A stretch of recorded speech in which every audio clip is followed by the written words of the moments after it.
Welcome to your mom's house with Tom Segura, and Christina Pajitsin. welcome to your mom's house.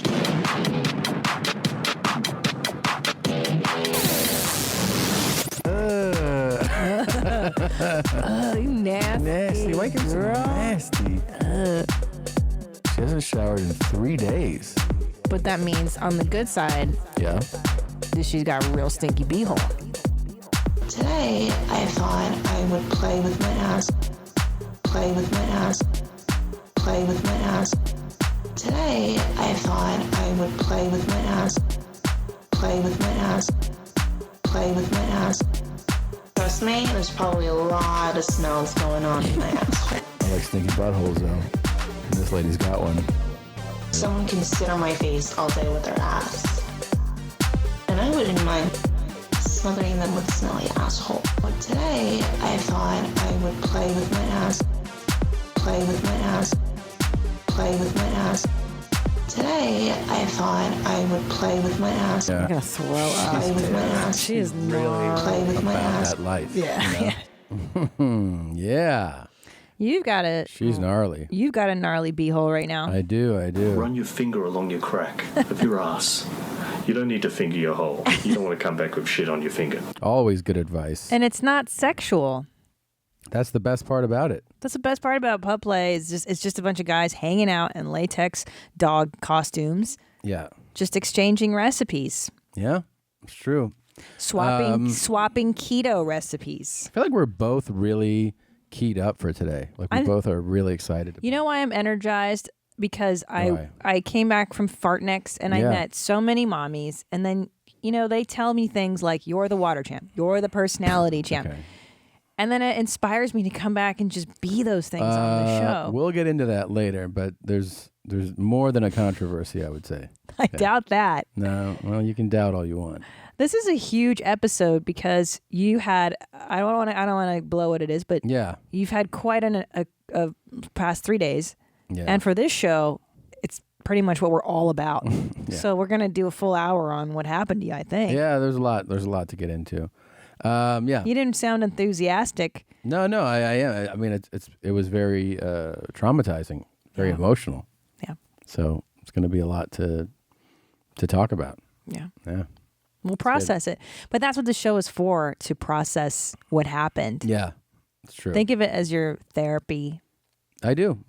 This will be good for me. It'll be good for us as a family. As a couple, as a family. Yeah.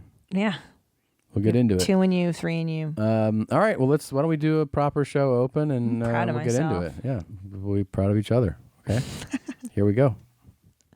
And then a couple years later, I actually, when I was masturbating, went through everyone in my family to see who aroused me. Oh my God. I tried my father, my mother, my children, Oh my my grandparents, my cousins, my siblings, and the only one who aroused me was my father. Yeah, well. This shit is big time! Who is Randy? Don't bring anyone mother into this. Your mama in the fucking stand! Welcome to your mom's house with Tom Segura. And Christina Pajitsin. welcome to your mom's house. Yeah. Nasty bitch.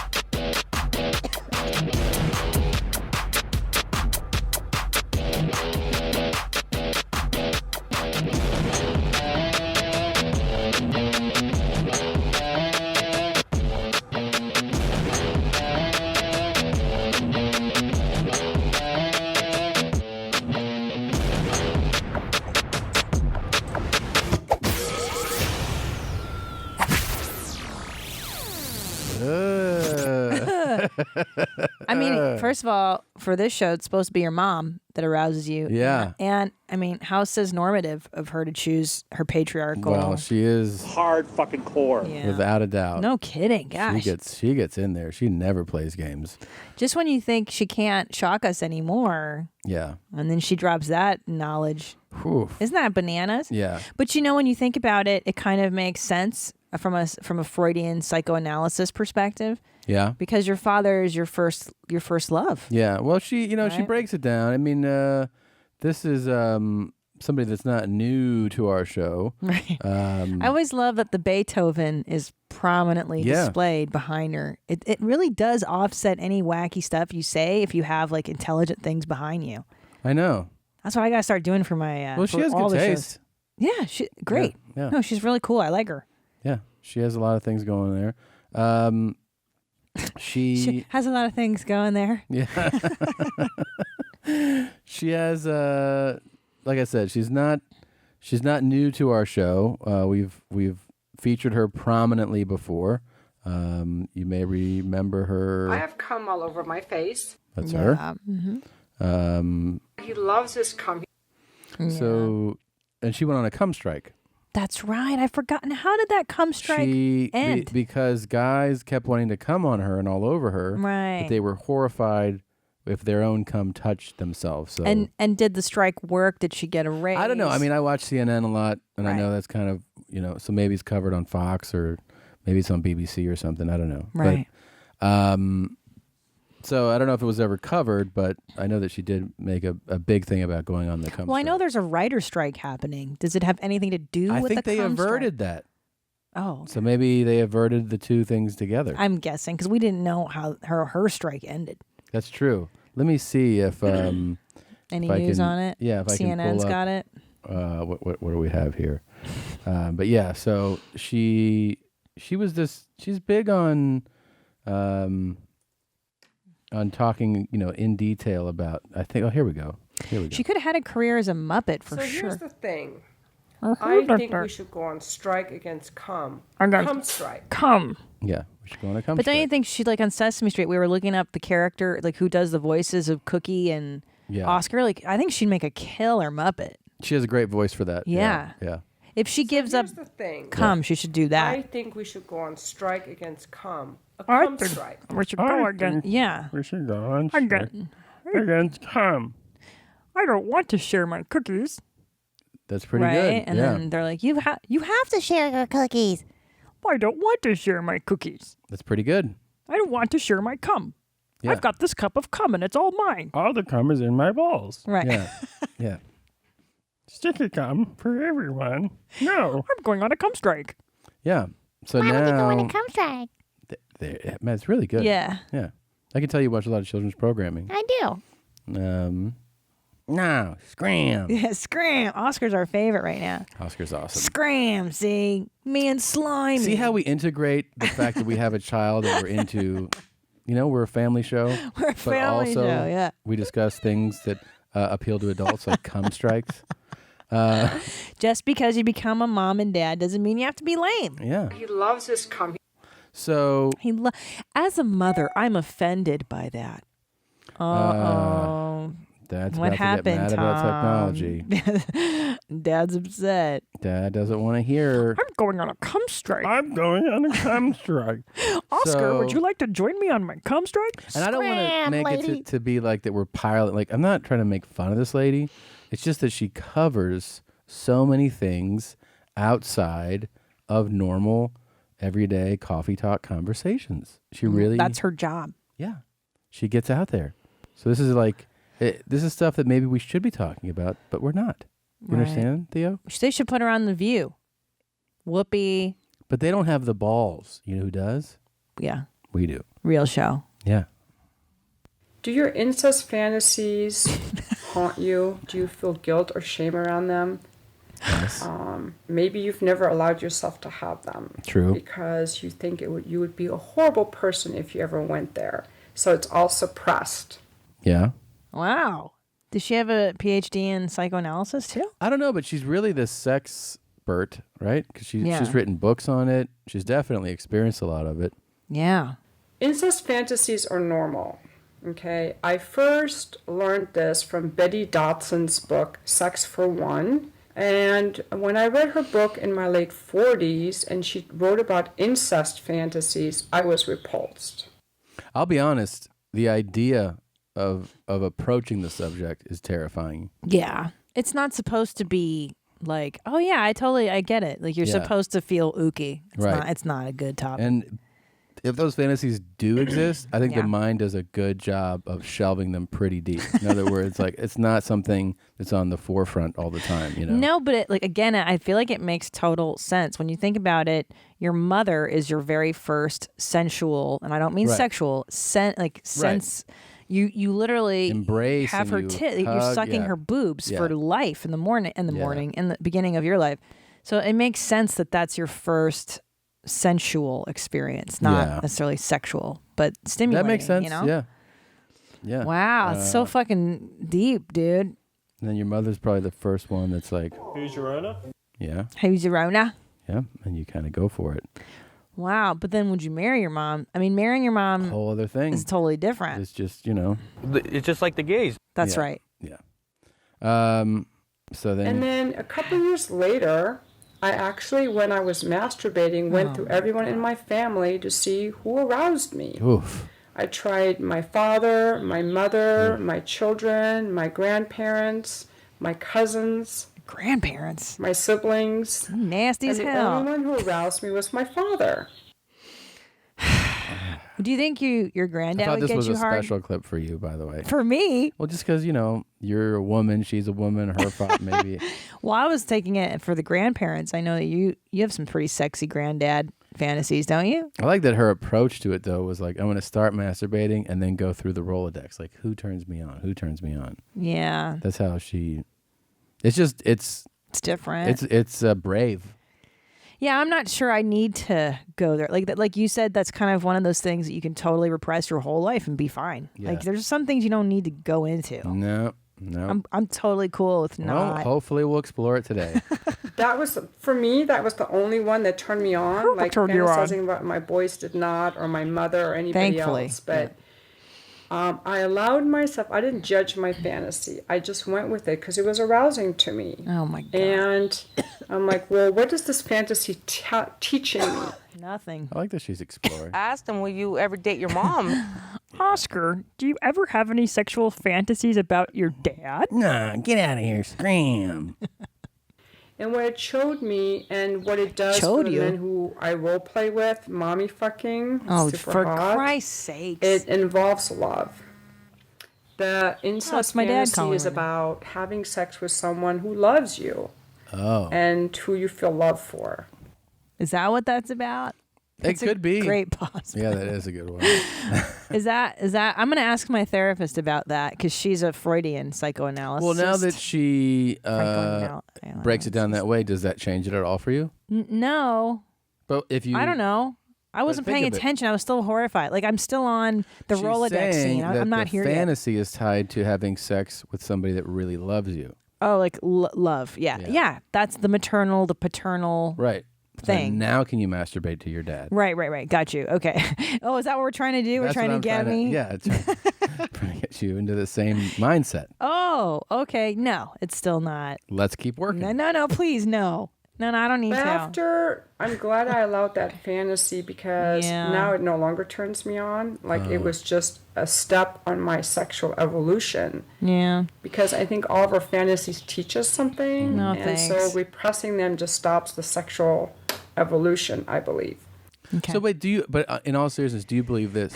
Do you believe that perhaps she is very sexually evolved? Absolutely. Yeah. I think anybody that can go to the dark side of their force and come Yeah. out of it. Here's the thing. I repress so much shit. Like I am a fucking vault of dark thoughts. Yeah. I mean, I'm a comedian. I see a shrink once a week. Like the darkness is so deep in me. I can't go here. That's why I love shit like this. She goes there and I can make fun of her. Right. Like know what we're I mean? poking at her, we're having a good laugh. Yeah. But truthfully, Yeah. she's actually very sexually She's evolved. way more evolved than me. Yeah. And I can't stand it. Like I'm so threatened by it. Charizard, that's her name. Thanks, dude. It's all love, girl. You just blew our minds again, dude. Yeah, you did. Damn. That's not possible, by the way. Very hard to phase us on the show. We'll Yeah, say I that. know. Very little like rattles our cages. And sometimes things are just fun to learn. Oh like no. This what I showed you last night. No, I don't like this one. Why not? Jim's normal routine was after he killed someone is he would go upstairs and lay down and take a nap. I mean, it was like a aphrodisiac for him or taking a Valium. He was just nice and relaxed. And for the next couple of weeks, he was nice and relaxed. It was just like a stress relief. And then you could see it build up in him again. But killing people relaxed him. Yeah. That's Kevin Weeks. He was part of the Winter Hill Gang. He ran with James Whitey Bulger. Your hero. No. So I was watching this documentary on bodyguards. And so they have different bodyguards, different worlds of being about. In other words, they have entertainer like Justin Bieber's bodyguard. They had Nelson Mandela, one of his bodyguards. So you have like entertainer, you have a head of state, and then this You mean is a like soccer player? Was it Nelson Mandela? Nelson, the hockey player. Hockey That's player, right. yeah. The great hockey player. He did so much for on hockey. the Blue Jays. Forget what team. The Maple Leafs. The Maple Leafs. Yes. Yeah. He really paved the way for so many great hockey players. But then they had this guy, Kevin Weeks, who I've seen in other documentaries. Yeah. And so he was like muscle for Whitey Bulger. Yeah. And so also a really neat guy. Who? Like Whitey Bulger. Yeah. Just kind of positive, like Tony Robbins, telling people what to do. Yeah, he's a real piece of work. Affecting the world with love. But then he's telling these stories about all these different murders they committed. Oh, God. And then he tells this part where he's like, and then, his usual routine was he would kill someone and then just go take a nap. And he's like, and then he was just cool for weeks. Like you could see that he was like killing people really relaxed him. Yeah. That was, I know that you've been high on this clip for days. I know, because it's so crazy. And it is, yeah. It's so crazy. And also, yeah. I also love that I play it for you before bed. That's what I was going to say. Because you have this thing where you're like, stop showing me these things before I go to sleep. Well, yeah. I mean, I showed you something that you told me it was in your dream the next day. You're like, it fucked up my whole dream. Of course. The thing is, you and I were having fun. Like we were playing, we were laying in bed, petting the dogs, just giggling we were laughing, like schoolgirls. That's why I was like, oh, I got to show you this funny right. thing. And then you ruined the moment. You're like, oh, hold on. Speaking of which, I have a really funny clip to show you. And then you turn on the show, and I was like, dude, I'm about to go to sleep. Yeah. I don't want to hear about murder and how this guy likes killing people, and it makes him sleep. He was just nice and relaxed. And for the next couple of weeks, he was nice and relaxed. It was just like a stress relief. And then you could see it build up in him again. But killing people relaxed him. I think watching documentaries about people kill people relaxes you. It makes me laugh. What part of that brings you so much joy? It's so crazy. That's why. You like having your mind blown before bed. Is that what it is? It's just so crazy. Here's the thing. Inappropriate behavior, inappropriate things said is a huge mind-blowing laugh escape for me. So somebody saying, the lady saying "kiss my pussy" in the bank. Of course, yeah, will always make me laugh. Well, we have a whole show dedicated to inappropriateness, but for some reason, murdering because people it's so to killing. hear somebody talk about it this way is so far removed from how you should talk about it. Yeah. So that's why it makes me laugh. If it was somebody saying it in the way that you if this guy was scared or talking about how scared it wouldn't register as funny. The way that he's talking, he's talking about it like he's talking about, I don't know, wildlife. No, or I get something. it. I think the clip is actually very amusing. Yeah. It is, but it's also really disturbing. So what is disturbing. What I'm not hearing from you is that was funny. It's ridiculous. Yeah. But I'm not sensing the empathetic sort of and how tragic that he's killing people. Well, because if we go into if you shift it 30 seconds earlier where they're talking about the graphic details of the murder, I don't find that funny because they show. Okay, a picture good. of the That's all I person. need. That's all I need. Yeah, that's all I no, need. That's all I need. That's not funny. Okay, good. As But long it's as funny you feel for a guy to describe his it is funny. one of his Yes, close it is. friends. He's like, it really relaxed him. I get and it. you can see that actually he doesn't register that it's absurd. Right. That's I the get it. funnier part. Is he's Yeah. like he would take a nap. You know what I think it is with these murder shows? Yeah. Is that you consume them the way most people consume comedies or sitcoms. I don't like watching comedies. Right. Neither do I. Very seldom do I enjoy a comedy, but you consume them at such a high rate. It really is your favorite thing. Does it upset you that I don't share your enthusiasm for murder and killing? Can I tell you though, the thing is, I'm completely convinced that everybody, all of us who consume any type of either books, movies, TV shows, what we all like are stories. Mm-hmm. That's the universal thing. It's a Right. story. there's only like 6 stories. Right. So the thing that I like about crime Archetypes shows, and whatnot. but the crime show, what I like is I like the stories involved in a crime show. I like that somebody does something, and then I like the path of the people hunting that person down, getting I like that whole story. So you like it when the murderer gets caught? Does that give you joy, or do you side with the killer and you're like, I hope he gets away with this? No, but I want if it's a good crime story, you want him to almost get away with it. Otherwise, it's boring. What's the point? Yeah, it doesn't get you hard enough. Yeah, you want him to. I mean, look at all the great crime movies or stories. It's that, he misleads the investigators. He leaves a clue. They think they have him. He gets away. I mean, that's what makes those stories exciting. Okay, look, I'm not, Yeah. I'm not saying anything. I'm just curious. But also, I mean, fun thing for you. In my past, I don't do it anymore. But when I used to kill people, it was just very relaxing too. Yes, it's very nice. You take a nap after. Oh yeah, I mean, the idea that somebody can take a nap after that is insane. Sociopath. Yeah, of course. Yeah, sociopath. But that's why it's jarring to hear about. It does. It gives Most them people a charge. would kill somebody if they did. Yeah. The last thing they'd be able to do is take a nap. Right. My stepfather is dead now, and my mother's dead, so I can talk about them, I think. Yeah. My stepdad was a sociopath as well, and I know that it gave him a lot of joy to stab somebody's tires. Right, but not stab people. Not people. No, he didn't kill people that I know of. Now, it did give him a thrill to do wacky stuff like that, but it wouldn't put him to sleep. It would just give him a charge. He actually got excited. It was like it was like snowflakes. It was happiness for him and my mom. Both they love to conspire and get one over on someone. Now, killing's different. These guys killed a lot of people. I know. They're kind of scumbags. Kind of? Yeah. They killed a lot of people. Yeah. Yeah, I mean, I want to say that, the original count against Bolger and his crew was like 19. That you know of, right? That's what I'm saying. Yeah, who knows what they were putting on him. That's banana. That guy's a real psycho. Fuck yeah. Well, I mean, I saw Johnny Depp's version of him in that movie. He was good. He's always good, right? Yeah. Johnny Depp's a really good actor. Black Mass. Not about Shaq's asshole. It's about White Bolger. Black Mass. Yeah, that's so what it's called. nasty as hell. Nasty as hell, man. Yeah, Black Mass does sound like a beehole that's covered in brown. It's a lot. It's chocolatey shit. It's Yeah. dark chocolate. Pretty crazy, man. Yeah, well, neat. So can we get to finally your weekend? Oh. How your life is? My God, it was. It's a long journey.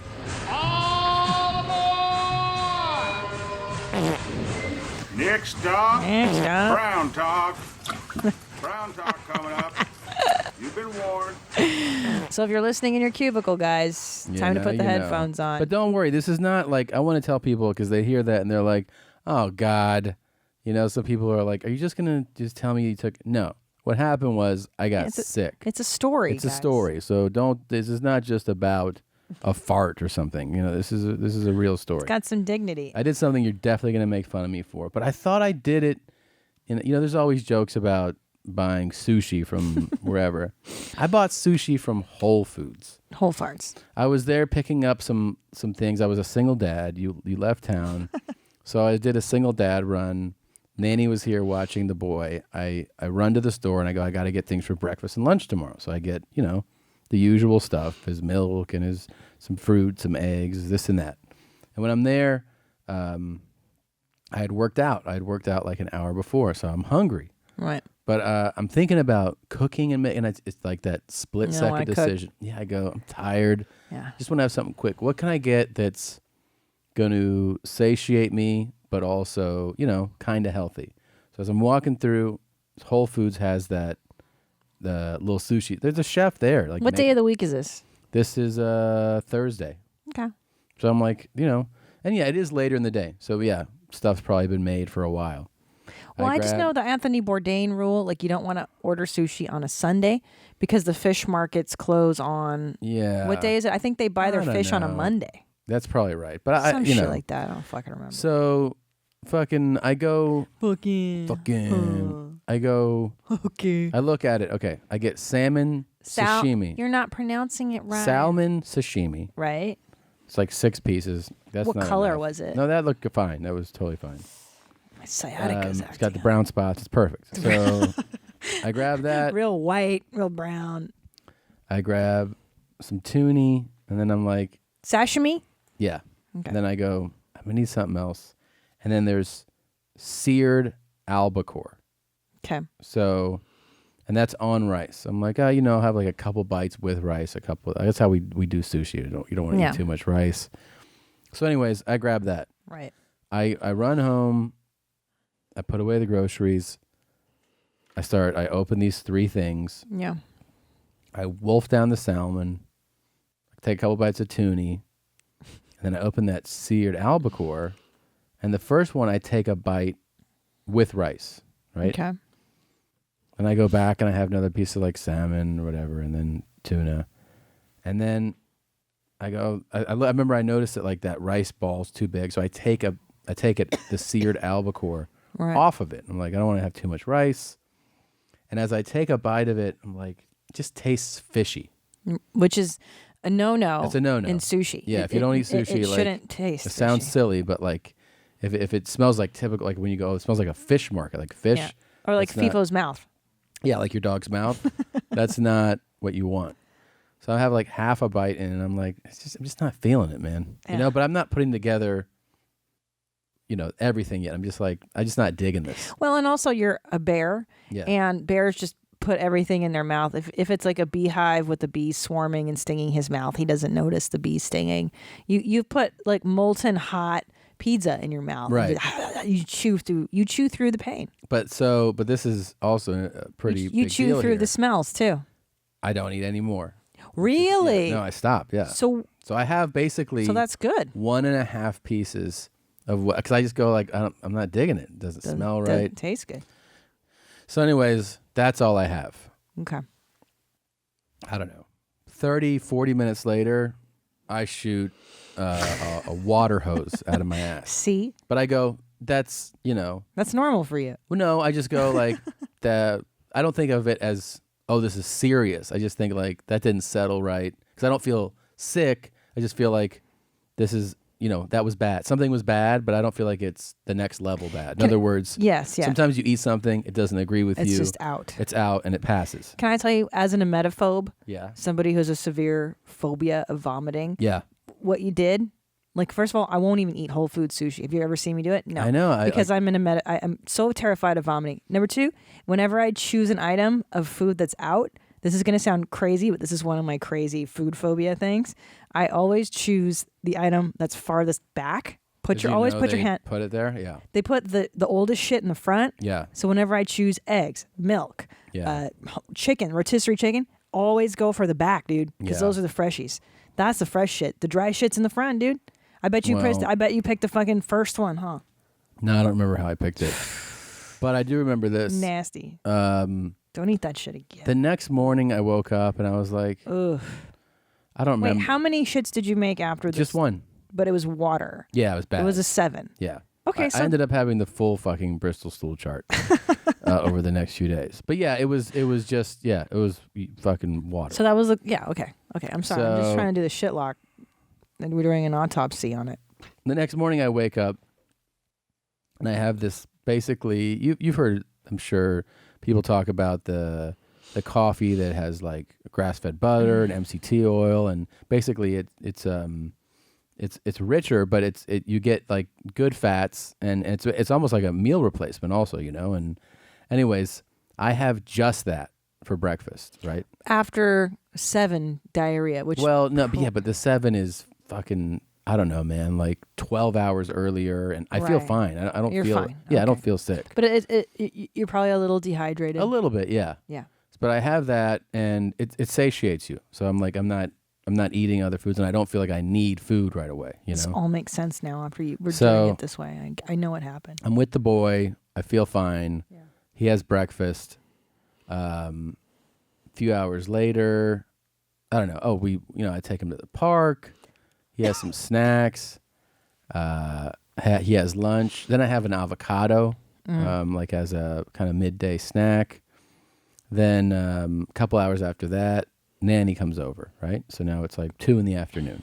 So I've been with them all 8 hours already. But you haven't eaten like a real meal. solid That's yet. why. Yeah, I know. And that's why you were confused about where you got the poisoning from. Yeah, because I haven't really eaten anything else to push out the jams. Right. So then it's getting, like I said, it's around 2, and I'm like, now I'm getting hungry, but I also don't want to, I have like things that I eat, things I don't eat, right? So I have this like keto like fuel pack where I eat that it has like some calories, some fat, and then I go work out. But I make note, like I never do this, but when I go to the trainer, I go, I got to tell you, like I feel wiped. And I also am very tired. I've been up since 6 and it's 2 and I haven't stopped. So like I said, it is 8 hours that I've been going. And I'm like, I'm just really tired. I'm really tired. So the trainer's like, why don't we, I've never asked for that. Just like, why don't we like amend some things? You knew something was up. I knew something was up. And I go, and I hesitated to say something because I don't want to be like, we take it easy on me today. Yeah. But I go, but you should. But you should. Like, what's the shame in the game? No, it's just it's just not normally how I do it. Right, so I just go, I think I should. And she 100% was like, oh, we'll do lower intensity. But, so, even through the workout, like it was all right. I didn't feel great, but I didn't feel sick. I just didn't feel great. And I thought I was just really tired, which I also was. And you probably were, low on electrolytes. Yeah, You didn't drink exactly. enough. You dehydrated yourself further with coffee. You didn't eat a proper And meal, I told her, out. I'm dehydrated and I didn't eat right today. Yeah. And I'm tired. And I haven't, I've been with my kid for 8 hours. I'm exhausted. Lunacy, yeah. So. Speaking of water, where's yours? It's right here. I've been actually drinking it. I'm the actual one who's been drinking. So. Oh, okay. I get home. And the night before, when I was at Whole Farts, I bought a steak and I seasoned it and I was like, oh, I'll eat it after I work out. Right. So I get the grill ready. At this point, I'm actually hungry, but you got to wait for your coals to turn. So it's like I'm kind of waiting more to eat, which is like annoying me. Yeah. I finally throw that thing on like around, I don't know, probably 4:45. I'm eating by whatever, let's say 5 o'clock I'm eating. So I eat about half of it and then I go, okay, I don't want the other half. No, that's not like you. You felt full quickly. Yeah. That's another thing is that when you're sick, sick, you feel fuller. Yeah. Your stomach's like creating mucus and shit. Yeah. Or whatever it's doing. It's telling you, stop eating, fatty. Yeah. You're about to get sick. I know. So then the other thing is then I started to have indigestion. Yeah. But I'm like, I don't feel like what is it? Why do I have indigestion? Yeah, I don't like it. And then I get to the point where, so now it's like around 7 or something where I'm like, you know what? Because I'm pretty much not just like sugar free, but starch and carb free. Right. Like I don't eat bread or pasta or anything, but I'm getting that feeling where like I have to put some starch in me. Well, look, I'm when gonna feel. When you're sick. I know, but I'm saying I fuck don't the know I'm there diets. yet. Oh, okay. So I'm like, that's what I'm trying to. But your diarrhea, that wasn't enough for you to know? 20 hours earlier once. Right. That's not a big deal. I mean, it's gone. Like, but usually one bout of diarrhea, and I'm like, I have to have toast. I have to put some starch in. Because it doesn't feel like that at the time. It just feels it goes and it's fine. So now I'm like, I got to eat something in my stomach to feel normal. Right. So I do make it toast. I put some peanut butter on it. I eat it. I don't feel great. Like afterwards, I'm like, oh fuck, I still don't feel good. I keep burping. I have all this indigestion. I have a spot at the store. So Nanny looks at me and she goes, you look really tired. And I go, thank you. I love when she does that. I go, I am. I go, I don't want to go do this show right now, but I have to, because I'm not like sick. I just don't feel up to it. I go to the store. It's really fun. Show there was really fun. Great night out. Great. But as soon as I'm done, I go, I got to go home, man. I get home. I still have indigestion. I have another toast. I still don't feel good after I eat it. I go to bed. I have all this weird stomach feeling going to bed. Not pain. It's just like anxious and weird feeling in my stomach, I can't explain it. It just doesn't. It feels uneasy. Like it doesn't. It's just I don't feel relaxed. I don't know what's going on. I wake up a few times throughout the night. No problems. Like I don't go to the bathroom. I just don't feel good. Yeah. In the morning, I wake up, and like within 30 minutes, the floodgates are open. Yeah. And I'm just going, and I'm with him alone. I'm with the boy That's alone. the worst. And I'm like trying to take care of him, feed him, play with him, and keep him entertained. And I'm going like 2, 3, 4, 5 times. That's when I realized like, oh, I got like something in me now. Yeah. So I text her because you're gone. Yeah. And I go, is there any way you can come sooner? Because I don't feel like I can keep doing both. She gets back to me after a while. She's like, yeah, I'll get there as soon as I can. And then I just go, I don't know, probably total of 8 or 9 times in an hour and a half or something. I'm so wiped after that when she gets to the house, I sleep, and this is like mid to late morning, I sleep 4 straight hours, right? Just completely passed out. And then, of course, I wake up like, I feel dead. I don't have any energy. So I have some toast after a little while, water, and then after a while after that, you start to kind of feel like, okay, I'm getting better now. I mean, not to eat crazy or anything, but like you start eating, a cracker, a little bite of banana or something. And then the scale changes. I start to have like a 5. Mm. And then the next day I'm like, oh, I have low energy, but I guess I'm better now. I eat something normal and I'm like back to like 6. Mm.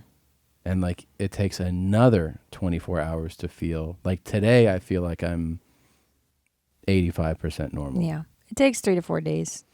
Yeah. For Deroya. But I got straight up sushi food poisoning. Now, the good thing is you didn't eat a lot of that. Was it albacore that was fishy a bite smelling? and a half, yeah.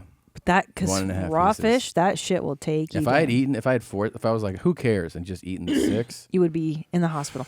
Can I tell you too, the panic that you put into me, you texted me Saturday morning as I'm coming home from Fartniks, and you go, I have a stomach bug. And to someone that has a phobia. I said bug, and I should have said food poisoning. Yeah. And to me, who has a severe phobia of vomiting, my world starts to fucking spin. I'm like, oh, what am I going to do? Can I go to a hotel? How do I not get near him? I have to fortify myself. Like, I fucking lose my mind. I know. Oh, I hate it so much when that's the scare. So anyways. And thank God you didn't have a fucking stomach flu. I'd be. I know. I swear, we haven't had one, knock on wood, yet with the boy. It's happening. Of course. I'm just gonna check myself into the hotel. Sorry. See you later. No, I understand. I know that's your issue. Some backlash, some feedback, I should say, over last week's personality debate. That wasn't even a debate. I have a feeling you coerced people. I'm just saying it didn't feel genuine, Not at all. Hey, mommies, I'm listening to the podcast. You guys are talking about personalities, how friendly or curt people are at airports. Toronto is known as the screw face capital of the world. We're not openly aggressive to you, but we never make small talk. During Caribana, a huge West Indian festival, we get a lot of people from New York coming across the border. I've talked to a few of them. They all mention the same thing. Toronto is as friendly as a brick to your face. I had no idea about this. I disagree. I've had nothing but wonderful experiences in Toronto. And this is Anton from Toronto. Okay, so he's talking about just personality. Maybe it's your personality, Twan.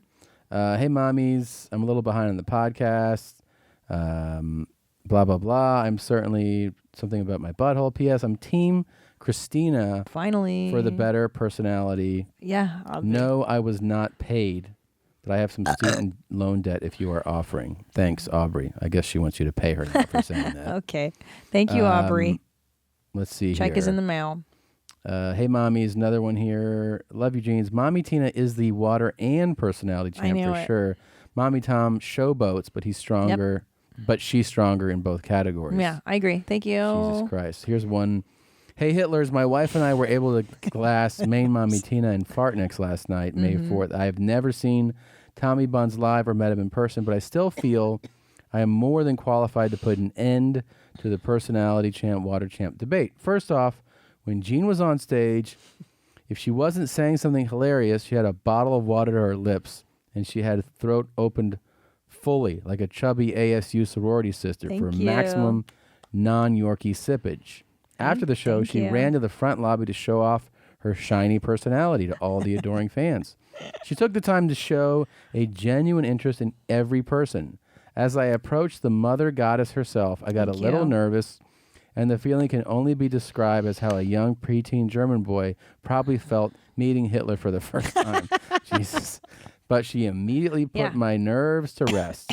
She was genuine in her thanks for us coming to the show. This email should put to rest all the arguing over who the water champ and the personality champ is. I don't want to hear anything more on these subjects as I have put them to bed. That's Jeremy Zimzer. Thank you, Jeremy Zimzer. You know what? Thank you. That's it. That's the debate.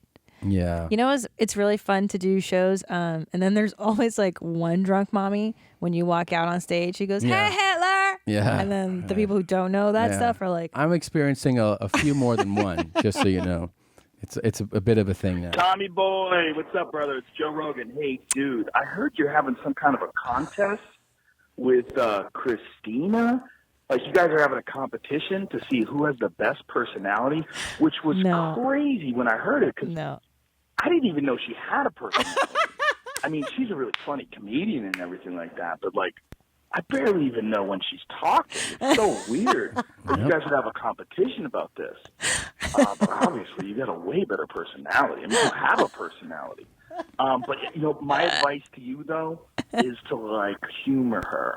You know, like, pretend that she has a good personality. Because, like, she's the mom of your kid. right. You know what I'm saying? Good point, Joe. Anyway, brother, hope all's well. Let's get together and do some guy shit. Later. So ridiculous. Anyways. Yeah, you clearly influenced that voicemail. That's kind of random that Joe would just call like that. Yeah? It's kind of rando. Oh, you think so? Yeah, my favorite was... Hey, it's Mary Lynn Rice Hub. I mean, I've been thinking about this a lot, and I just, obviously, Christina's a really good friend of mine, and being a woman, and, you know, we talk about a lot of stuff together, and I'm very close to her. Very good friend of yours. So, you know, having said that, it's clear that, and, well, it's not clear, but I also, you know, I've been around Tom a lot, and I know you have. Because I know Christina so well, Tom is just personality-wise, like if I were to say personalities overall, and I think Christina would agree with this, she's just, she's very up and down, and I think Tom, my experience of you has been you're very even keel, consistent. And you are very measured. You're very logical. Yep. Okay. You know, you're very cool-headed. Yep. And you're also really cool. Yep. You know, like you're just cool. You're cool to be around. You don't have like so many issues. What a traitor. So Big fan. Tom does have the better personality. But I'm just saying that generally. Like, not that I hang out with you. Another. Just not going to hang out with you. Do you hear that? Better personality. Okay. Yeah. Bye. But Wow. That's one of your friends, Marilyn Rice. That's like a very good friend of mine. Very talented actress. Yeah. Very talented comedian. Yeah. And, you know, someone who I've always enjoyed being around. Huh. Definitely a bigger fan of me. I didn't even know you guys hung out. When are you hanging? Talked to her at the store? I saw her at the store, yeah, Thursday night. It's interesting that, I mean, she came over when we moved in here a few times, but, you know. Wow, I'm just floored at the level of tradership here. Yeah? We got Shauna, my BFF, Mary Lynn, my BFF. It's just crazy. Joe, yeah. I mean, that's preposterous that he would chime in on this. You've spent a decent amount of time with him. Oh, yeah. Yeah. I mean, he doesn't even think you're alive. Joe made it real clear. He did. Yeah. Gosh, I'm going to have to ask him about this. Yeah, you'll see him. Devastating. You should tell him. I will. I'm going to let him know. It's ridiculous. But I mean, a lot of people are, you know, I mean, yeah, we're getting emails from whoever, but not whoever, the mommies, the fans of this show who listen to us hours, and unanimously after my shows in Fartniks. I had lines of people telling me how much better my personality was and how much more water I drink. Hi, Hitler. I used to masturbate shit. to Christina Pajitsky when she was on nice. MTV. Thank you. So this is hard to say. I feel like Tom's personality can only prop hers up so much. You know what I'm saying? Beyond the beautiful repaired cleft palate, Christina may glow on stage. But on the podcast, she is a lighter shade brown. I feel like Christina could stay on camera, but maybe mute her and have the personality double on the mic, like Charo, Fran Drescher, Phyllis Diller, or William Hickey. Just a suggestion. I feel like that would take your podcast to the next level. So Thanks, rude. Gene. Jeff. Thanks, Gene. Yeah. Singular. That is so rude, Jeff. I don't. Now this one, I don't even like you anymore. I don't know if you're ready for this. Oh no. Maybe brace yourself. Just get comfortable. Is this a celebrity one too? No, it's just people weighing in. People call. Who's it? My dad? I already know he hates me. Is my mom? I actually thought about that. Is my mom back from the grave to disapprove of me some more? I get it. You don't like me. Tom, No. it's Burns. I've been meaning to call you for the last couple of days. Sarah Burns. But I keep kind of overthinking it. And then You've known her 20 years. not calling you. And I'll tell you the truth, the second I heard your voicemail, my first thought was, I'm going to say, please don't tell Christina I called, but I would never want to have a secret between you and me that didn't include her. She's a dear friend. Yeah. I love Christina. I've known her for a really long time, and she's close. Yeah. She's more than a friend to me, and she's sisters. But I feel kind of compelled to call because I've been listening to the podcast, and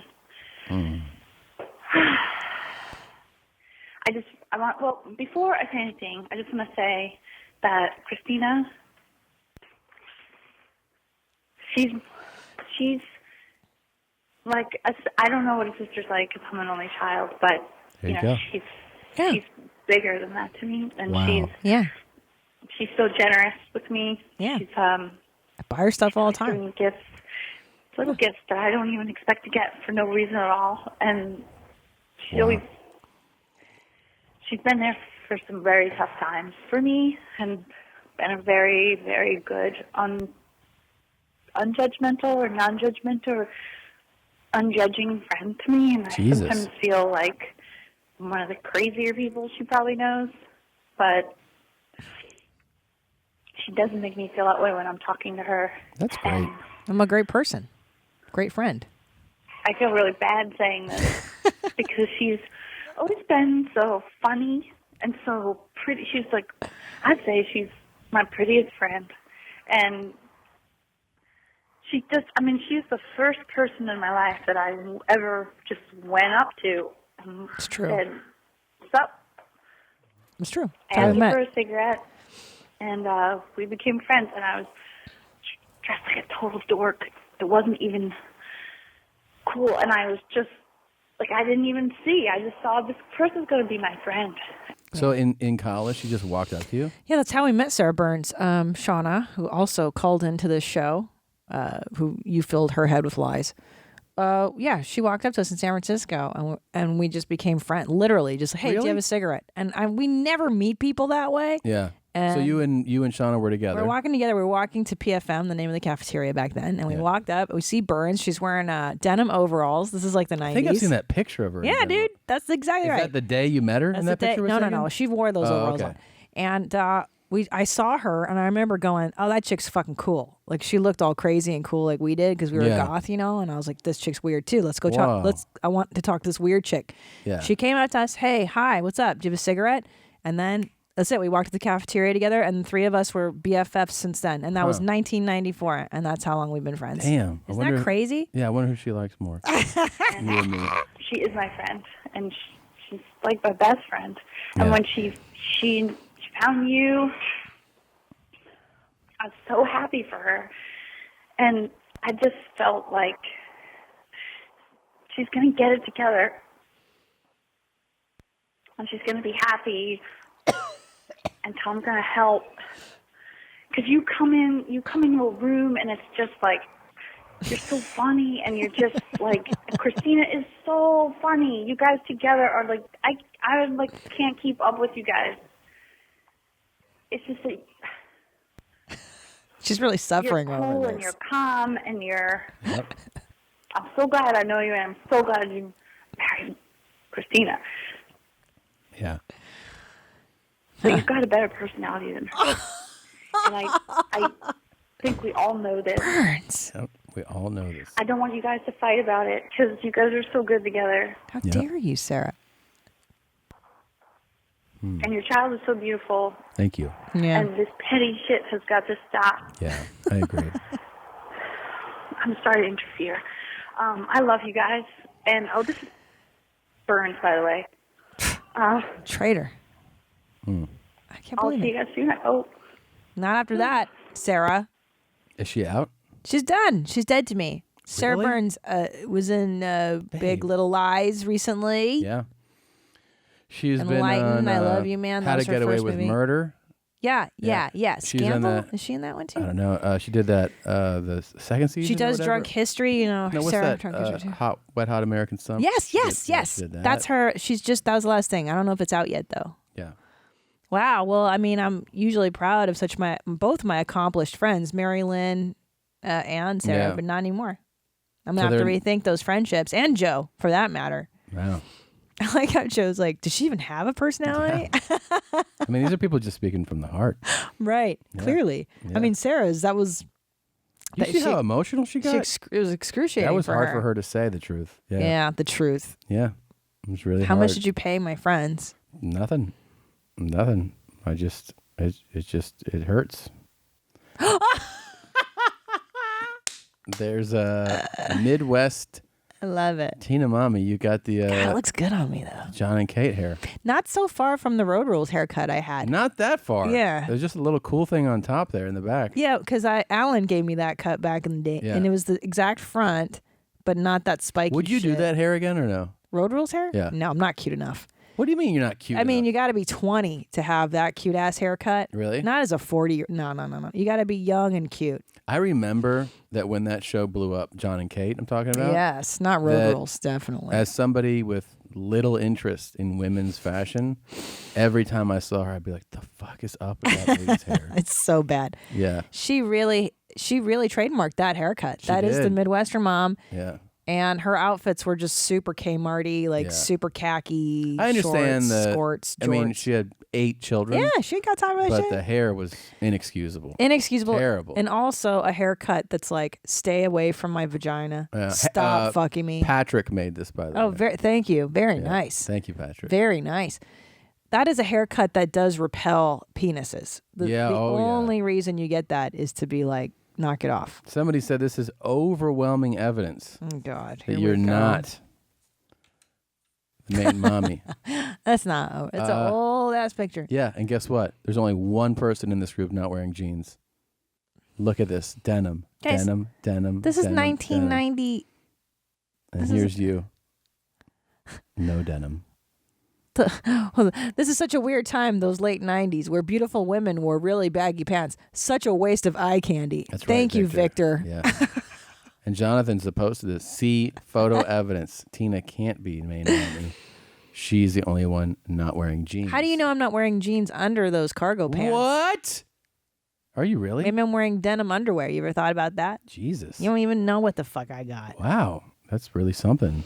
Can we talk about our romantic shower? This morning? Yeah. Yeah. It was big progress from the hobo shower. Well- the infamous hobo shower took That was place. foul. Gosh, that was over a year ago. No. Yeah, it was it was. a year ago? Mhm. We lived in an old We house. lived in the other house, yeah. So the hobo shower, you came in, you started peeing, and it smelled like Coffee. coffee. Like a pot of coffee. Just pure coffee. Yeah. And that's when the hydration thing started. Because I'm Sure. like, dude, do you even drink water? Because Yeah. it's hours Then since I coffee. And Spread the cheeks. yeah. Cleaned that. Yeah. Burped. Blew snot rockets. Yeah. I feel like I maybe farted. Of course you did. And then, I don't know if there was something else. Burps, yeah, maybe. It was really everything. sexy. And you know what's funny is that we haven't showered together since, actually. Yeah. It's been a minute. And this morning, you were in the shower before me, and I thought, why not try to spice things up? Yep. Romantic, time. Nanny's here. I get in the shower with you, and I start, grabbing your cheeks, playing with you, whatever, playfulness, trying to make a nice romantic married moment. And you started blowing your nose. Yeah. This is like, I'm trying to hey, let's be playful. Maybe this will go somewhere. What? I was playful. I know you're still sick, so I'm not going to force anything here. I was playful. But then you started to blow your nose in the shower. In your hand in the shower. Right. And then the part that's really special with you is that your beard collects all your boogers. So it's not like the boogers end up on the shower floor. They're all in your beard. Then it's not okay. Then I rinsed it off of my No, you beard. don't, because you can't see the But I boogers. keep rinsing until it goes away. Yeah, but I had to keep telling you there's still boogers in your beard. There's still boogers in your beard. And then you kept rinsing and rinsing. I go, I'm gonna throw up. Get out of my fucking face. I had to kick you out. And then you go, and then you made me wash your asshole, remember? Oh, that was kind of neat. So I washed your beehole like I do Ellis. Yeah. And your beans and stuff, but then I consider that super progress, by the way. For what? For to whom? the ultimate goal of you playing with my beehole, because I got you to kind of run your finger along it a little bit. Oh my God, you guys are so disgusting. I had you soap up the crack a little bit, and you did it very cursory. Of course, I'm not getting but in I wanted there you to really get in there, like I do for my son. Yeah. But for you, there's so much hair. I know that I couldn't find the beehole if I wanted because it's covered. There's a real wall of hair. I know. In your crack. That's why I need that butthole washer that we have. Yeah, I'm kind of on board with the waxing now because Yeah, right? Yeah, I think it's sign too up much for it. hair. Honestly. Maybe make an appointment for me, will you, as a present? Sure. For my 41st birthday. Yeah. For my birthday. Get my butthole waxed. You can wax your asshole. Yeah. It's bad, Tom. I know. There's a lot of hair. I know. I didn't realize until I put my hand in there today. I was soapy, and I was like, dude, it's so much hair. So much hair. But thanks again for blowing your nose in the shower. That was really special. I didn't piss, I didn't fart, and I didn't burp. That's big progress. That's true. Yeah. That's true. Yeah. Yeah. But you'll notice it's been a year since we showered together. So think about next year what's going to happen. Next year will be great. A year later. Yeah. We'll do another one next year. Oh, man. One of the symptoms I had before I was discovered with Crohn's disease. It's interesting. Well, let's just say I knew something didn't feel right down there. In the crotchal area. And anyway, in midstream, I hear a very strange sound. Oh no. Okay, that emanated from my penis, and the sound. The only way to describe this, let me just demonstrate. I'm peeing. Everything's fine. I'm peeing. Long pee. I'm like, the fuck was that? Out of your pee hole? Yeah. Damn. So I stopped peeing for a second, Damn. And I don't know what to do. I was like almost afraid to start peeing again. But now I'm starting to burn, because if you stop yourself mid-pee, it's uncomfortable. Imagine that. And he wasn't even sure yet, though, but yeah. What you doing, homie? You hear taking a a fart. piss, homie. So I start letting little droplets out, and then I get at the confidence to let that stream flow again. It starts to flow again, and all of a sudden, Have your dick hole? I mean, I freaked out. Yeah. And because this sounded like a fart. It sounded like a fart. A fart sound was coming from my penis. That's bananas. Never even heard of that. Well, fart sounds come out of vaginas. That's different, though, because air is getting pushed into there. Yeah. How do you fart out of your penis? Well, it's kind of normal for us, so I can't really. Right, but you understand why that air is coming Well, I out. know. How does the air get into your pee hole? But that's exactly what I'm saying. This is so strange. Then I got up early the next morning to do my morning pee. Oh no. And then the same freaking thing happened. Oy. That same. Oh my God, dude. What the fuck? Man, I would Poor be guy. so scared. So I had to tell someone because what if it was a major medical problem? I don't know. So I went into my mom's bedroom and I I tried to explain to her that after I pee, that there's a sound that comes out of my dick. Oy. And she asked like, what kind of sounds? And I'm like, well, it kind of sounds like a fart, Ma. Jeez. Poor I asked guy. him, will you ever date your mom? And she said, well, is that normal? I'm like, I said, I don't know. I mean, I don't know. I don't know if it's normal. I mean, does Fart out of your dick? who farts through their penis? Did you ever hear of anyone farting through their penis? No, it's terrible. Ma, has anyone? She's like, I don't know. I don't have a penis. I have a vagina. I don't fart. You know what? I fart out of my vagina. So she said, maybe I'll call Rick. I'll call Ricky's mom. I'll ask if it happens to Rick. Was one of my friends. I'm like, no, don't tell anyone. Yeah, of course. Don't tell Scott, my brother. Don't tell anybody. This is some crazy shit. By the way, as a kid, there's got to be nothing worse than confiding in a parent, and they're like, Yep. I'll go call this other person Yep. and tell them all about it. Yeah. That is I remember so many conversations it. where I'd be like, can you fucking not tell Yeah. anybody this? My mother did that to me constantly. Yeah. To the point where I stopped telling her things when That's I was what 12. happens. Yeah. Of course. I kept so many secrets because she would constantly backstab, tell everybody, tell my stepdad, tell my dad shit that I don't want people to know. It's a really bad thing to do as a parent. I know. It's really fucked up. I was really annoyed by that. Because I have Yeah. a lot of empathy for this guy. Not cool. Scott, I just spoke to Todd, and I think he said he's farting through his penis. Listen, I was wondering, Scott, do you fart through your penis? Has that ever happened? Oh my God. Does that ever happen to you? What? I thought Farting? No! Nobody farts through the penis. Fart through your asshole. Good point. Next thing I know, he comes running into our room. Todd, dude, you're farting through your dick. You're farting through your dick. Christ, this is my life. Poor guy. So it's Crohn's disease, huh? I guess, but I still don't know how that happens.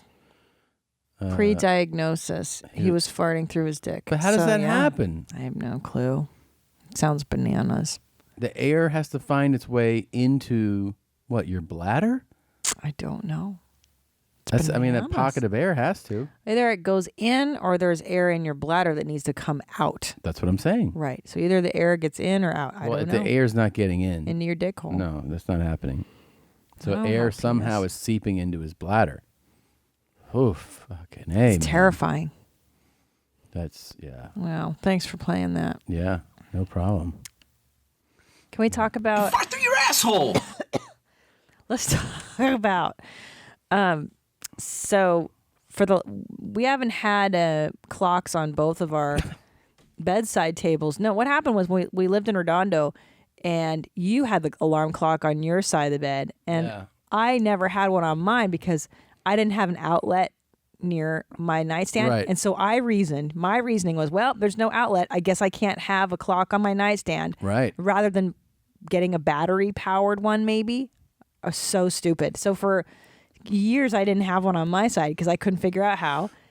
And then we moved twice since Redondo. And then don't forget that in the last place, we also had one charger for a phone on one side. And then one gotta day, share. we had a breakthrough moment where we said, you know what? We could plug an extension cord, and then there could be a plug for you on the other side. Yeah. And we were like, wow, this is a really big moment. Oh, right, the extension. The extension cord idea was, there's no outlet there, but we could put a power source there through an extension cord. It was a big, big breakthrough. It took us months and months to put this together. Yeah, what's wrong with us? And then that was a thing where we're like, oh yeah, just because that thing's not there doesn't mean you can't figure out a way to make it work. This time, I am constantly asking you what time it is. You see me leaning over to see the clock. I caught you at 4 a.m. You went to take a piss, and then you walked over to my side of the bed and leaned over me to look at my clock. And that's when it occurred to me. I woke up that morning and I go, poor Tommy is walking to my side of the bed. I go, I know. I'll buy him his own alarm clock. Own clock. And guess what? I got it. I can now tell the time on my side. What the fuck is wrong with us? Why does it take us? And you've been without a side clock for how long? I mean, we're coming up on. I mean, in this home, what? It's since November, 5, 6, 7 months or so, and then in the last place, another close to a year. We're going on 2 years where I don't get to see the time at night. When you want to know, is it midnight? Is it 3? Is it 6? Right, and then before that, I lived that way in Redondo. Count every night. What time is it?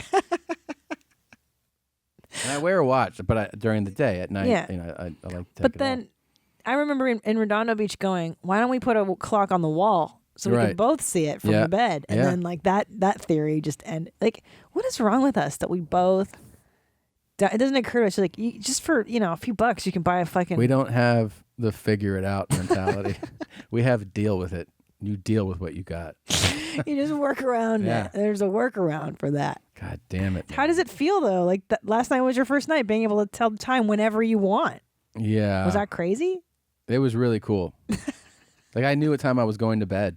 I was like, oh, it's all right. Going to bed now. And then you woke up in the morning, and I go, Tom, what time is it? What And time? you go 6:20. Yep, I knew it. It was And awesome. you knew. It felt Fucking empowering. great. Oh, Hello no. and welcome Oh, to How to shit. Create a Perceptual Map using Excel. My name is Jeff. Excel and is the I'll walk worst. Through Isn't the that the process worst? with you I hate today. Excel. As an alternative, Oh, I already have a fuck. free, ready-to-use By the way, Excel template, which is There's nobody more arrogant than someone that's mastered Excel. Ah. They talk about it like, oh, you don't know how to make toast? You just fucking put the bread and you press the button. Dude, Excel is so hard. Ah, they're like, I already showed you once. God, you highlight and it's Control L7. You got to Right. highlight the column, and then it's the sum of all these things. you can make Oh, perceptual maps shit. within minutes, and that's available at perceptualmaps.com. Yeah, that's over cool. here. The first thing you need to do is set up your Having data. So you flashbacks. need a list of brands, Uh-huh. at least 2 attributes. Dude, The attributes scored. fuck off. And then if you want to, this is optional, you Yeah. can include a market share. Well, it's definitely boring. So But you think they would have created a program more intuitive than Excel? Because course. Excel is so counterintuitive. You have to take a fucking class to learn how to do it. So how is that a useful program? It's so hard. it is. It's very hard. God, I almost fucking flunked that class. Every time, I mean, God, when did they start teaching us? Do you remember that? When they started teaching us Excel things? College. I was in college. No. And I had to learn it from my statistics class. And my friend Bronwyn was good at it. So I paid her in beer to do my homework because I could not figure out Excel. By the way, did you see this? That Steven Seagal Yes. has been banned. Of course. People have been sending this to me too. non-stop. Yeah. The last time I asked the CIA to provide me with people and answers, they gave me people and answers that answered my questions the way they wanted it to be answered. The Ukraine has banned Steven Seagal as a national security threat, making him the latest of several cultural figures to be blacklisted. The Ukrainian Security Service said it had forbidden Seagal entry to the country for 5 years. Wow. In a letter published by the news site Apostrophe, the service's press secretary later confirmed the ban to other media. Letter said such a decision is made when a person has committed socially dangerous actions that contradict the interests of maintaining Ukraine's security. The move comes after the actor received citizenship in Russia, which has backed separatists in a simmering conflict in eastern Ukraine. President Putin handed Seagal a Russian passport and told him he hoped their personal relationship will remain and continue during a meeting in the Kremlin last year. So there you have it. Mr. Steven Seagal is no longer welcome in the Ukraine. That's a pretty big deal. I mean, I am the king of improv, if you'll forgive my saying so. I do forgive you. Good for the Ukraine. Yeah. Good thinking. Well, why does he need Russian citizenship? I mean, well, he's of Russian ethnic origin. Is he? Yeah. I had no idea. Well, then that makes sense. Yeah, but it's also because I think it's a big part. The big part of it is that in certain parts of the world, he still feels like it's 1992. Yes, baby. Yeah, And, I know. Eastern Europe, they still like they're old still shit. like, Yeah. oh, fuck, man, you kick a lot of people's ass. Yeah. Still get excited by him. Want to see this woman, speaking of karate? Oh, my God, yeah. Listen to this woman. Oh, fuck.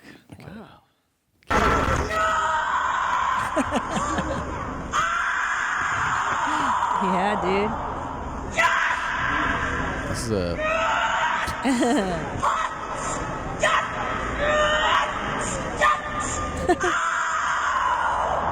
That's a woman during a karate exhibit. She's feeling it.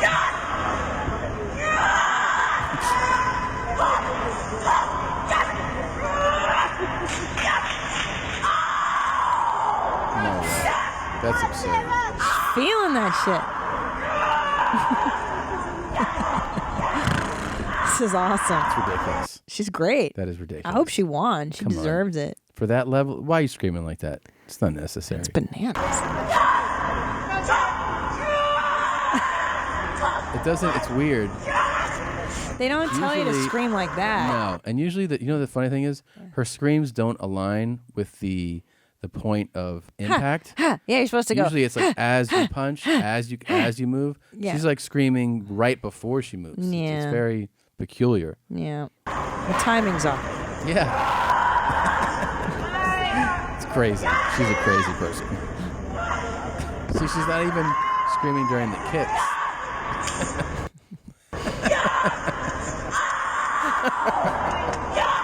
Let's go, Sarah. All right, Sarah. You fucking psycho.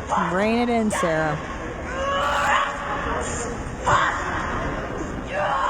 This really looks like some bullshit what she's doing though.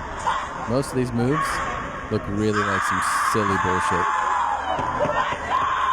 Sarah. Sarah. All right, Sarah. Feeling Like it. that doesn't look like that could kick anybody's ass what she just Huh. did. No, I don't know. I agree. It looks like fucking dance moves. I remember when I took Kung Fu and then they teach you like the dragons, whatever movements. It's really just isn't it just like a dance move? You don't That's really what I'm fight saying. people like that. They just showed. I saw a video of like a traditionally trained MMA guy. Yeah. Against some kung fu master. Ooh, you don't want to see it. Really? Oh my god, the MMA guy just pummeled him. Yeah. And it was like really bad. It wasn't. Yeah. It wasn't cool. Not And funny the like kung your fu murder guy stuff. was like, trying to deflect some of it, and the guy just beat him. Like they had to pull him off, and they were like, "This guy's gonna die if you don't stop doing this." Karate. He was a kung fu master, Yeah. it That's wasn't- no match for MMA, which is Well, I'm saying that. Well, bananas. but the guy obviously got involved because he's like, this makes sense. Let's see how these Right, two schools of fight, do against each other. It was bananas. yeah, I mean, the guy he punched through the guy's ridiculous deflections. Yeah. And just fucking beat him. Yeah, Beat him yeah, on yeah, the ground yeah, and just kept pummeling him. And it's like, okay, I think we know which is the better. All right, thank you. You fart through your asshole. You know what I mean? Yeah. That's the whole point, I think. Yeah. Dad boner. Oh. Fishing. 10-pounder. 10-pounder. This can happen today. I can win this classic. That's 10 pounds. I just made up my difference. That's a 10-pounder, bro. Okay. God, Lord, thank you. I can win this. That's 10 pounds. I just made up the difference. Okay. Mark Zona, this one's for you. Okay. Okay. Good. Yeah. That's a dad boner. Yeah. But again, I feel like, it makes sense why he's excited. Yeah, He it's was a obviously behind. Like, he's like, this is in other words, he probably caught something earlier. It wasn't as big. he won whatever competition he's in. Yeah. So, I celebrate his dad boner reaction with him. I do too. I like those sporty glasses. Those are always a real dad fashion move. Yeah. And sexy, right? Definitely. The multicolored, shiny. With the rope? Oakley, only with the rope. Yeah. You got to have the rope. How's Well, if it you're going to stay fishing, on you your got to head? have the rope. That's why you wear them, Because you're fishing? Yeah, because they could fall off. That's right. That's the rope. But I'm saying I like the dads who wear it just like walking around in the airport. That's what I'm saying. It's the also mall. because dad doesn't want to lose it, but on the boat it makes the most sense. Yeah. But it's cooler when you carry it off the boat. Certainly.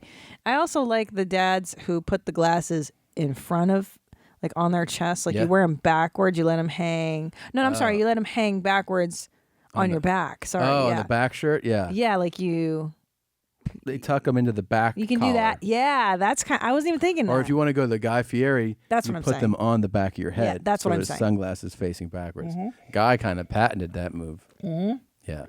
Really sexy look. Yeah. Yeah.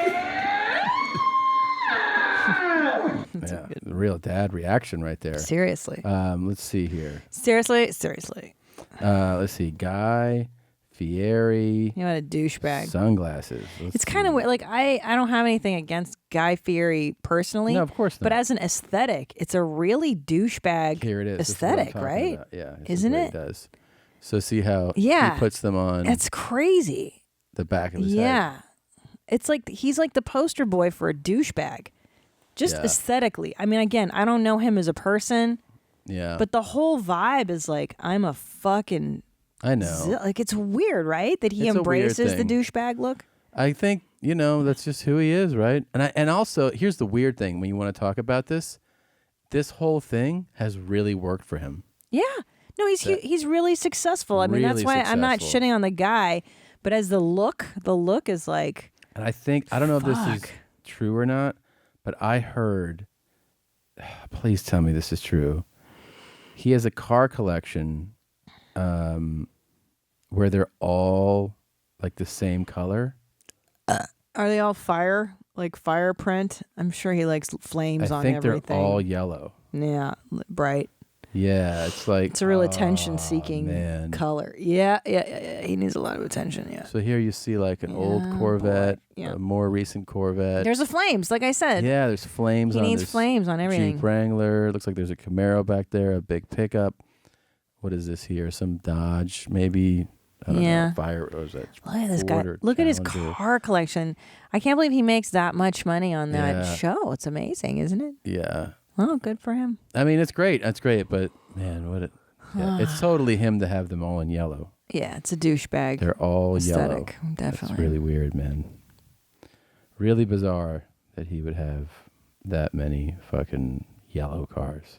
Yeah. You'd think that like one yellow would kind of it would be your collection, right? You'd be like, I got one yellow. Yeah, crazy like you'd car. want to. I mean, you think you'd want to vary it just to be like, I've got a red Corvette, I've got the yellow Hummer, I've got whatever. God damn it! What a fucking lunatic. Yeah, we should tell him how to collect his cars. We better. should tell him. It's up to us. I want you to start reaching out to Guy. And Can you tell him. please play the flight attendant? Oh yeah. So you sent me this audio file. This is well, why don't you set it up? Well, I was flying back home from Fartniks, and I noticed that the woman doing the rules, the FDA, whatever, is that right? FDA? That's the Food Drug Administration. Yeah, FAA. FAA. Reading the rules, safety stuff. She was really mushy mouthed and marbled, and she wasn't pronouncing the words. They all jumbled together. So I recorded her. And at first, like, really weird. Sounds normal. Yeah. But then as you start listening, you're like, oh yeah, like she's just kind of like, Before assisting them with their masks, to use the mask until your crew member advises you that supplemental oxygen is no longer needed. The oxygen in the lavatories are held in a plastic retainer clip. To use the mask, take the other mask out of its plastic retainer clip and breathe normally. Yeah. Unlike the event of a water line in your seatbelt or cushion has been carefully designed as a flotation device to use it, pull it up and take it with you to the nearest usable exit. When exiting the aircraft, place your arm to the straps. I got to your Here, I'll tell you what's going on here. This is my theory. Yeah. This bitch is sick of Yeah. reading that thing. Yes. And she Yeah. also knows by law she has to read it. Yeah. So her feeling is, let me just get through this thing as fast as possible. Right. Because she's not a slow. What she is doing is she's reading it really fast. Yeah. She's not stopping where sentences end or No, where commas she's are. over it. She's just like, and so she's running through it. But also just like a really lazy talk. Like, your flotation's going to be Like, some flotations because about. you know what happens is like if she doesn't even pronounce some syllables, she still gets through it faster. Oh, yeah. Her thing is like finish reading this fucking thing.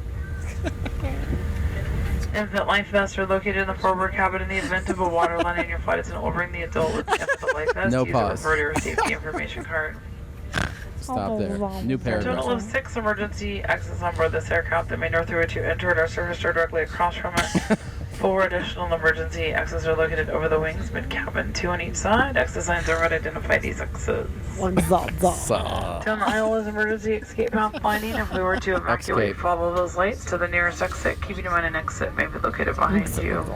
By the way, we're also forgetting to mention that she definitely has some vocal fry going on. Yeah. Megan and I have been together for nearly 3 years. I will say. Observe all lighted signs, posted placards, and instructions provided by your crew. Regulations prohibit you from tampering with, disabling, or destroying the smoke detectors in our 2 laboratories. There's no smoking permitted on the American Fuck.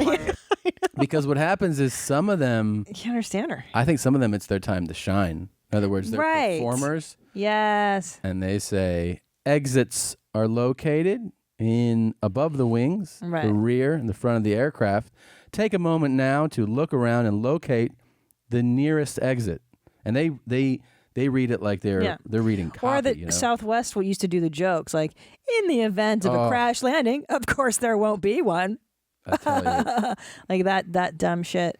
I fucking hate the joke reading. I do too. I don't need to be entertained, but I do need you to enunciate a little bit. I mean, that was just I've had a people marbled mess. next to me go like, you hear that? Yeah, I know. It's like a good they one. really, really And fucking Southwest used to really ham it up. I guess they stopped doing that, but it used to yeah. be a lot funnier. No, they still do it.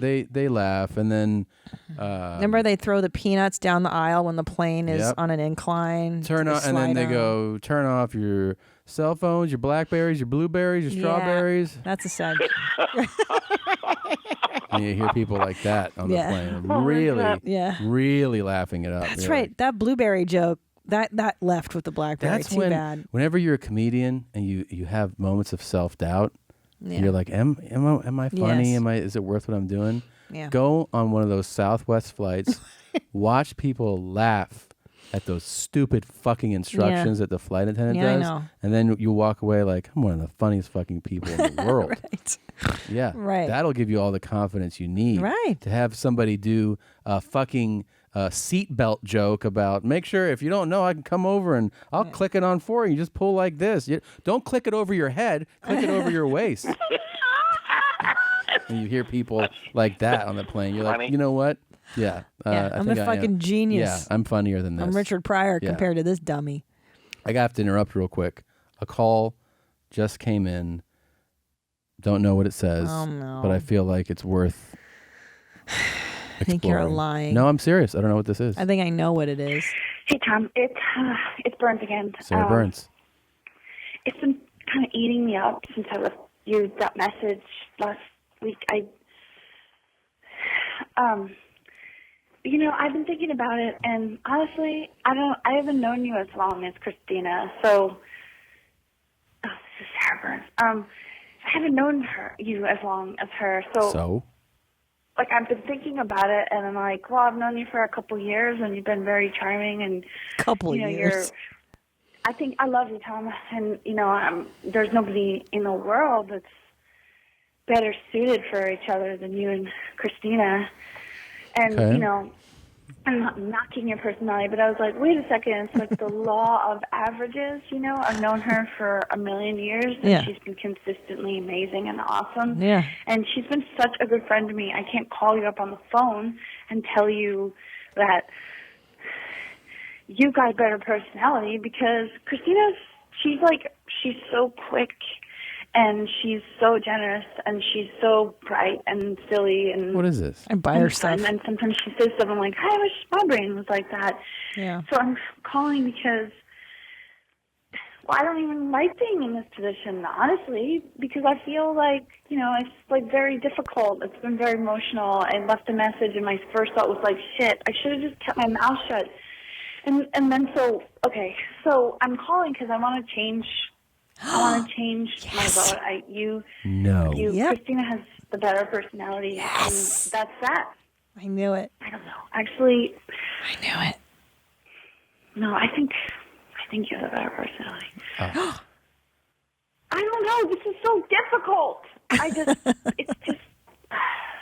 No, it's Christina. No, it's you. I don't know. I gotta go. Burns. You have a better personality. Bye. Oh, I can't believe it. Oh my God. You're the worst. That's great. She did have some doubt, though. That's got to feel good. That she felt a little bit of doubt about What are you paying my friends? Not paying him anything. Don't even know him. Mary Lynn especially. Mary Lynn, she heard about it. When I saw it at the store, she goes, oh, I heard about the personality championship. She goes, you're hands down. She did not. She did. I'm going to have to do my research. She 100% said that. Whatevers. I'm going to have to call these friends. Yep. That Top Dog laugh I love so much. His blonde joke laughs. Yep. Does that bum you out that your dad thinks that stuff's so funny and you're like the best working comic out there? Please. And he's like, I love those blonde jokes, buddy. Of course, it's super Meanwhile, his depressing. own son is like the best comedian. No, I'm not the best, but I Of course you are. No, I'm not. But he, of my course. God. But I had this conversation with people. I mean, we've talked about it, but I talk to other people all the time about how I met with this great writer last week, and he was telling me how he wrote, I don't want to divulge all these things, but basically he wrote an amazing episode of television that is really highly, celebrated, and it's really smart and really funny. And his dad was like, I don't even know what you're doing. And his dad's a successful, smart guy, but in a totally different field. Yeah. But then his dad told him about the Borat scene where he brings the poop down the stairs. He goes, now that's funny. Right. Yeah. Right. And he's like, you don't think that this like Emmy nominated thing I wrote? And No. he was like, No. But see, that's why you're in comedy. Yeah, of course. Now, if your parents approved of you, yeah, you'd have there would be nothing compelling you to tell jokes to strangers and get that Of course. approval. Of You got to course. get it somewhere. You got to get it It, somewhere. it ain't from your folks. I know, man. It's crazy. You know, could you imagine who you would be if your mom and dad approved of you? We certainly wouldn't have this show. No. Why would you do it? There'd be no reason Yeah. to cultivate a personality, to go out there for 15 years Even now, grinding by the week way, after week in the clubs. I know what makes my bananas. dad laugh. Yeah. So I can shape something. And I'm not talking about a blonde joke. I'm saying within my wheelhouse, I know what kind of thing would make him laugh. But every once in a while, I'll lob out I genuinely think this is funny. Let me see if you do think it's funny kind of Right. thought. Never. No, silence. Total silence. Yeah. And then I'll be like, do you? He goes, what? I go, never mind. I'll read him. I'll say, I said this about this. What? Yeah. I go, because he's like, oh, yeah. So I was talking to your mother, and I'm like, wow, I get bombs so hard. Still, it just doesn't. It's never going to be the thing. It's never going to be it. Well, you know what? Thank God for it. Mm. Otherwise, we wouldn't have the life we have today. Sure, of course. Thank God. Our Gene, parents don't approve. I got a big thing this weekend. I'm going back to Oregon. You got a bad bite? I got a bad bite this weekend. I'm going back to Oregon. Oregon, I think. Oregon. Oregon. That's a good one. And I'm doing 2 shows in Blue Jean, otherwise known as Eugene. Go Ducks. Oregon, and then Portland. I'm back there. Portland. I believe the early shows. I know the early show in Portland is sold out at Revolution Hall. There's still tickets left to the late show, which I think is at 10:30, Revolution Hall, Saturday night. Eugene, Oregon, I'm there Friday night, and there are still tickets left to the late show. I'm there with Ryan Sickler. So if you want to come see us, Man, I got a bad bite. we're going to both be there.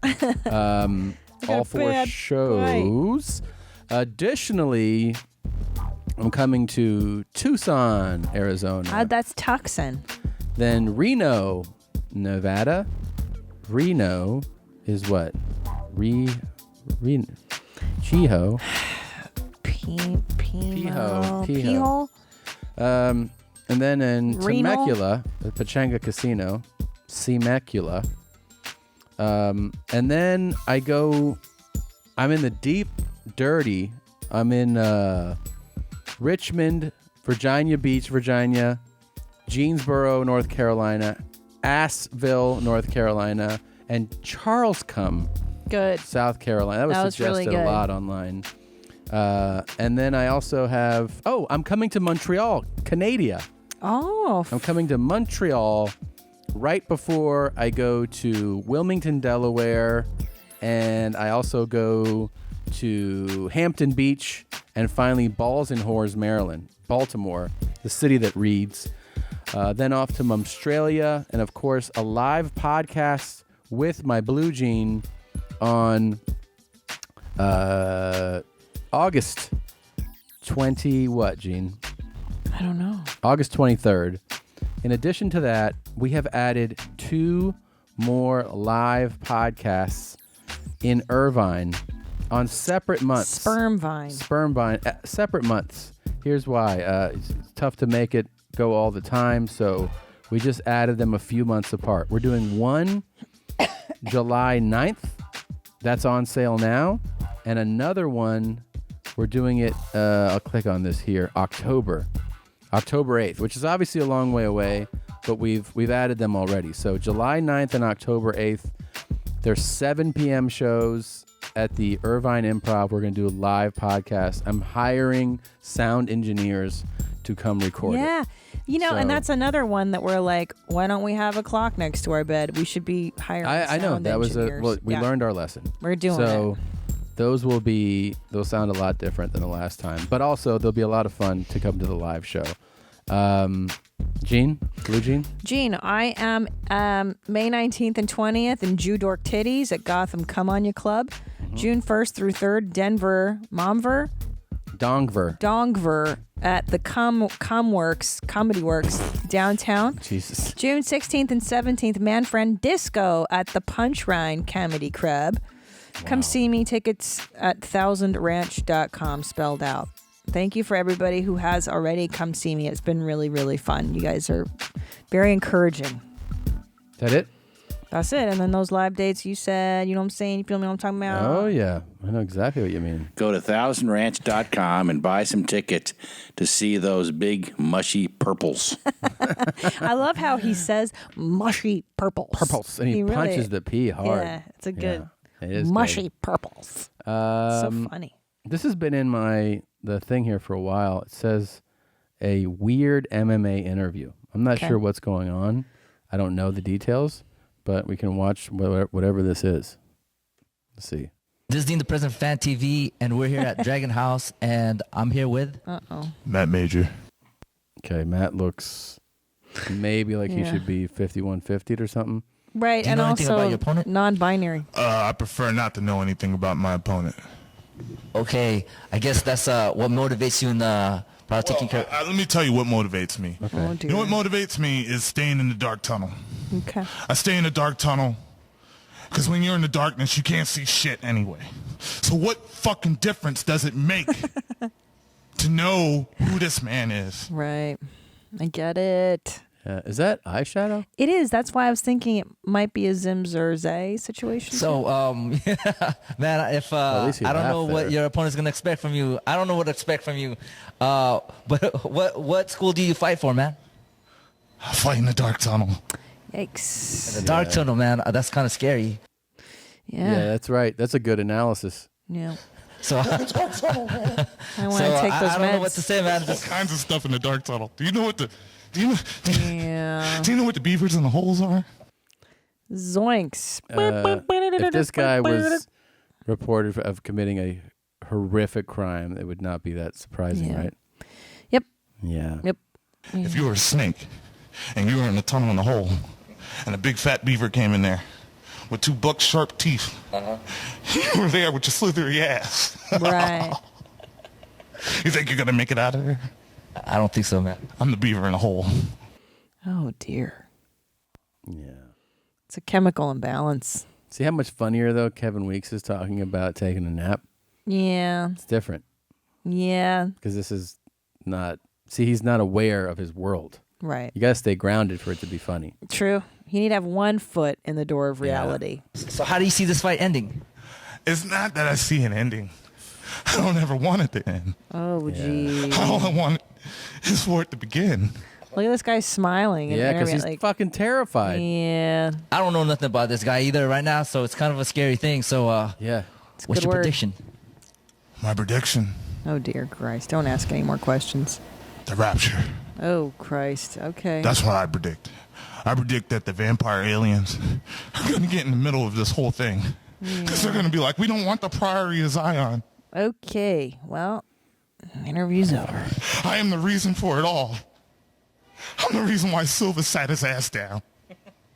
He doesn't want to burn in hell. He's either acting. I say, humble your ass, motherfucker. No, boo-boo. Any last words?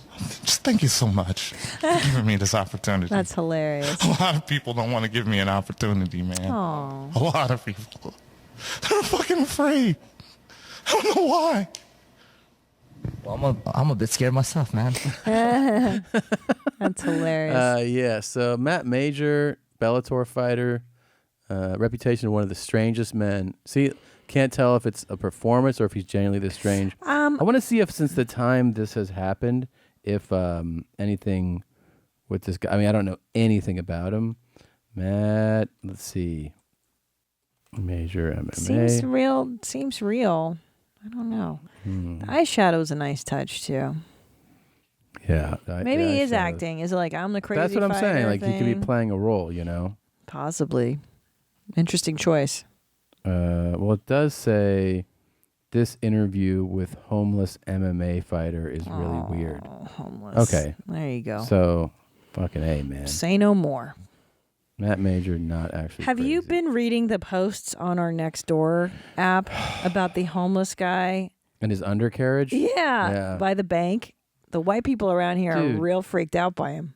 Yeah, and it's, by the way, that Nextdoor thing, someone got me onto that. It's super fucking just racially motivated. People are just like, there's a black guy I know. driving. I know. It's kind of depressing when you start, like, because what they do is they build up and then you can, like, see them and they're always like, saw a brownish guy. And you're like, okay.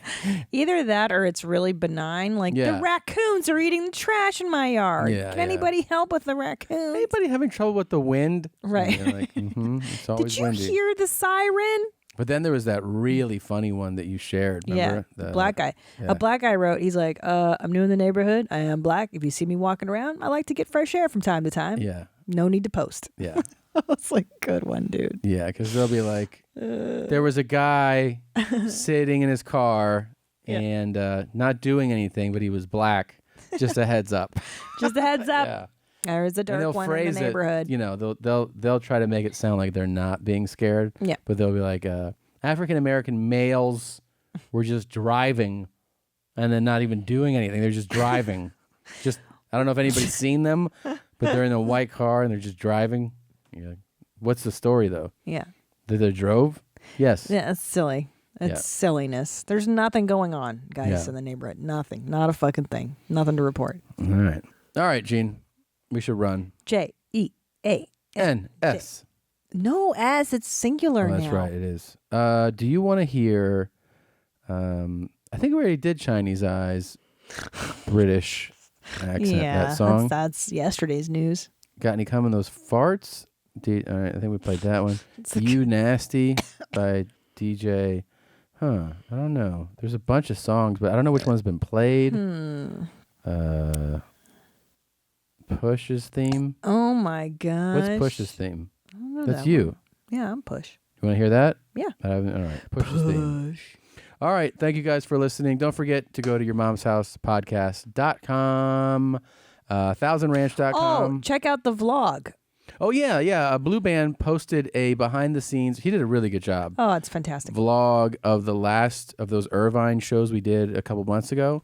And it's really cool. He did a really Behind great the job. scenes, you get to see how we get ready, what we do before and after shows. Yoshi, a special interview with him. It's really good. It's on the YouTube. Excite, Amaze. It's on the YouTube's page. All right.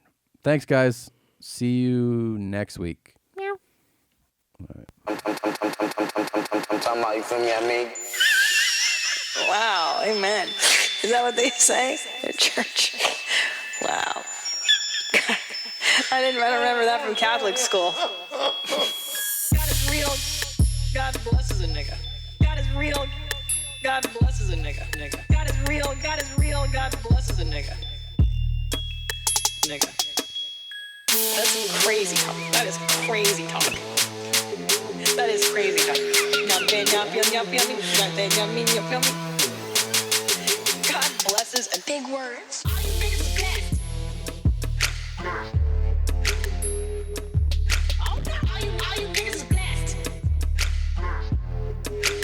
Nigga, that's crazy.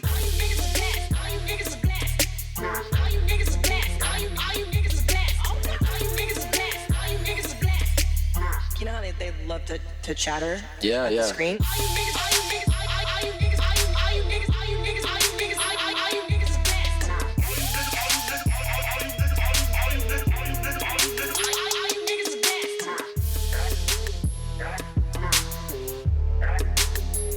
Yeah, then don't fucking go there anymore if you're gonna get stabbed. Nigga, it's crazy.